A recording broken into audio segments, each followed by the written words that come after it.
Alors ça va peut-être vous surprendre et sûrement vous faire plaisir, mais depuis 4 minutes exactement, c'est le printemps, c'était à 12h44 précisément. En général, on pense que c'est le 21 mars, mais non, c'est dès aujourd'hui le 20 et il y a une raison scientifique. Vous allez nous expliquer tout cela, Patrick Esther? Oui, c'est un petit peu compliqué. Alors vous savez que la Terre tourne autour du Soleil dans un plan qu'on appelle l'écliptique. Mais vous savez aussi que la Terre tourne sur elle-même selon un axe qui lui-même est incliné à 23 degrés.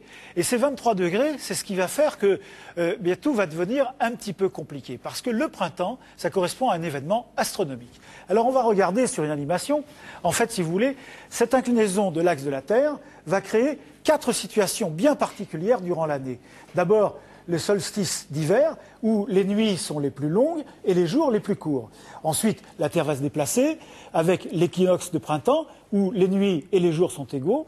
Et puis ensuite, on va avoir le solstice d'été, avec les jours les plus longs, les nuits les plus courtes. Et puis ensuite, on va retourner à l'équinoxe d'automne, avec des jours qui sont égaux aux nuits.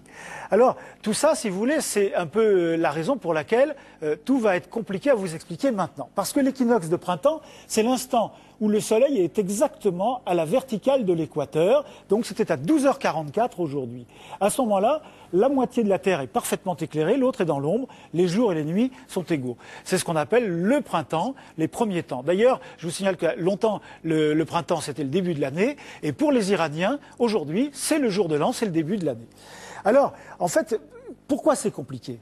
Parce que l'axe est incliné, parce que la Terre tourne autour du Soleil, et que l'année ne dure pas 365 jours comme on l'imagine avec nos calendriers, mais la Terre met 365 jours, 5 heures, 48 minutes et 46 secondes. Ce qui fait qu'on a un décalage en permanence. C'est-à-dire que les événements, eux, arrivent toujours au même moment, mais bien sûr, cette date se décale. Et depuis 1582, et le calendrier grégorien qui a rajouté l'année bissextile et le 29 février, eh bien, on essaye de compenser ça, mais ça change en permanence. Et voilà, c'est pour ça que le printemps, c'est pas forcément le 21 mars. Merci beaucoup.